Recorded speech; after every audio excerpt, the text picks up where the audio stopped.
I don't know if you can relate, but I find self-help books incredibly dull. The extended explanations make little to no sense, but I changed my mind when I read David Goggins' Can't Hurt Me, Master Your Mind and Defy the Odds. Goggins doesn't center his book on psychological explanations just like those typical self-help books out there, but rather narrates vivid stories from his time in the Navy to motivate the readers. David is a record-breaking athlete, prominent military leader, and personal trainer. But his life wasn't always like this. The man you see before you now had a rocky past. In his early teens, he had to escape his abusive dad. Moreover, he had to face his fair share of racism throughout his life. These circumstances did not allow him to do well in school. He used food as a way of dealing with life and consequentially gained quite a lot of weight.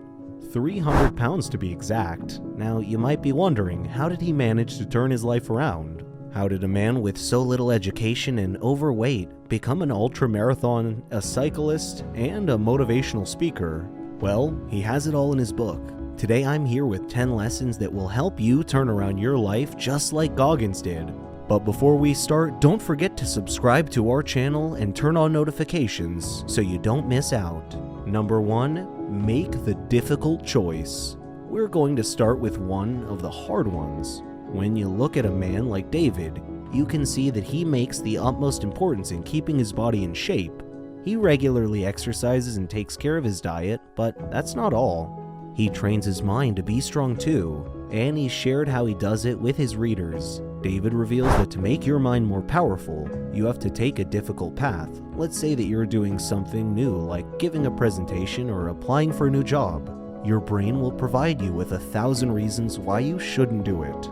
Everyone has a voice like that in their head. It tells them to give up. What's important is that you drown out this voice. David mentions his experience. I had to stop listening to that voice because it took me on the path of least resistance. Doing so will prepare you for the worst of times and make you stronger. This is where you need to ask yourself, what difficult choice are you running from? Number 2, assume you know nothing. Now that you are set on making the difficult choice, what sort of mindset should you adopt? The author instructs his reader in the matter. He says that everyone should assume that they are nothing. You would think that sounds mean, but David sheds light on it that you stand to grow more by assuming you're nothing. Each day you tell yourself that you are at the starting line and have to make progress. Such thinking forces you to work your best and achieve new heights in life. By putting in the work each day, you earn your place. Here's my favorite quote on the topic. Always be willing to embrace ignorance and become the dumb fuck in the classroom again, because that is the only way to expand your body of knowledge and body of work. Number 3, embrace yourself. Next up, we're going to move to a topic that might be sensitive. We all have something we don't like about ourselves. We may not like our skin color or the fact that we come from a poor household. Whatever it is, David says that you should not let these thoughts stop you from moving ahead. These thoughts might make you feel insecure or inadequate about yourself, but you should get over yourself in David's words. He says our minds are powerful than we might think. You may not see it, but you have infinite resources in front of you that you can use to create a whole other identity. However, to do so, you need to grow out of the restrictions of your mind and embrace yourself. Who knows, maybe your weakness can turn out to be your most vital point. Number 4, tell the truth. While on the topic of acceptance, David further asks his readers always to be truthful to themselves. You may be ashamed of your past and feel like hiding it, but David explains that it is a disservice to yourself. Accept your flaws and don't sweep them under the rug. When you hide things, you're building things on a shaky foundation. It will collapse sooner or later. So it's always better to accept the bitter truth. If you're fat, then don't shy away from calling yourself fat. Doing so will motivate you to work on yourself. Quoting the author himself. But if you want to get hard and get true mental toughness, you have to triple down on your weakness.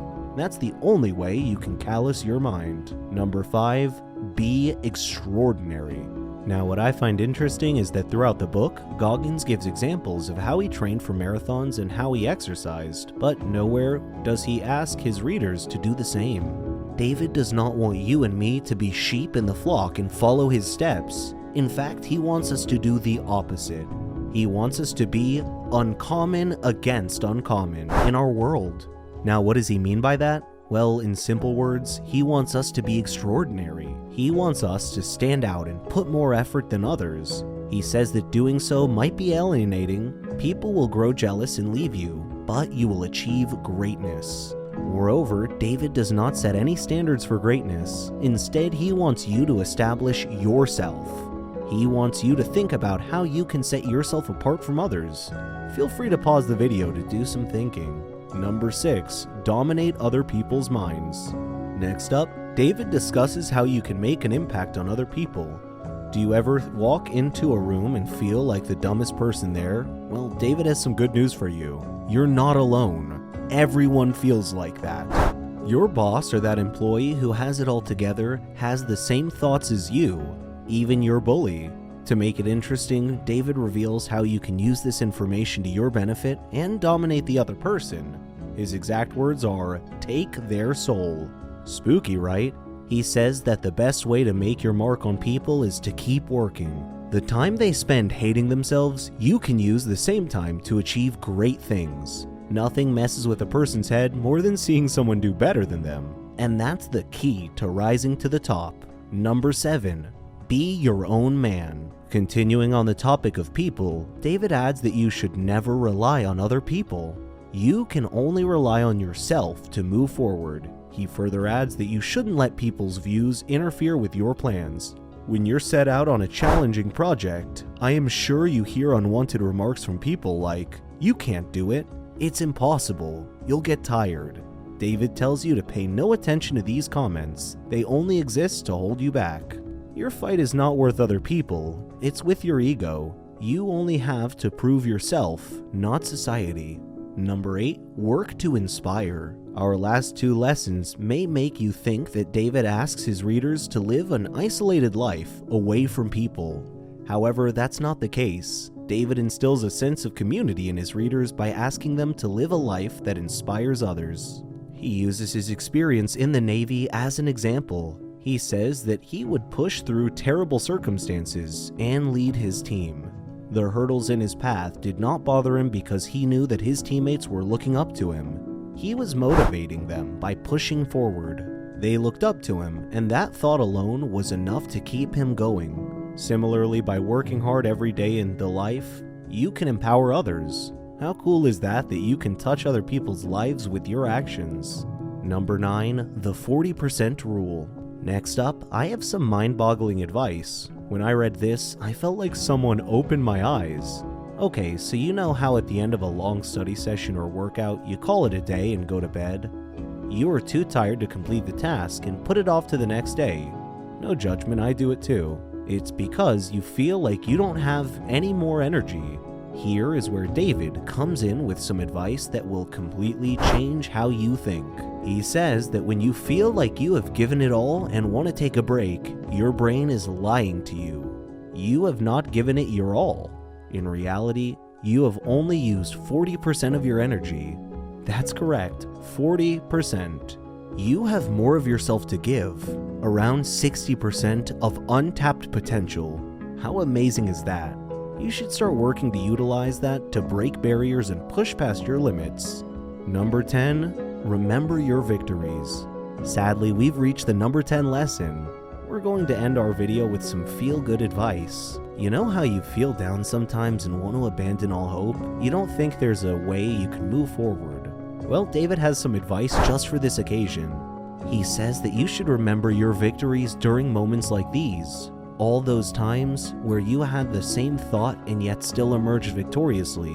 David says that he keeps his in a cookie jar, and you can too. Remembering these moments during tough times proves to be motivating. It reminds you that you are, in fact, capable of achieving great things. You can tackle your problems with newfound strength. In David's words, you can access your sympathetic nervous system once again. Can't Hurt Me, Master Your Mind and Defy the Odds is truly a masterpiece. Whether you just got out of an abusive relationship or are training for the Olympics, you'll find something to learn in it.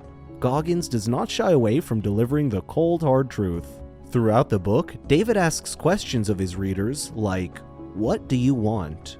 What does greatness look like for you? What is stopping you from moving forward? So when you finish the book, you feel like reevaluating your life. I certainly made up my mind to make a few changes. What about you? Which lesson had the most effects on you? Let me know in the comments section below. Give this video a big thumbs up. See you in the next video. Till then, take care. Bye bye.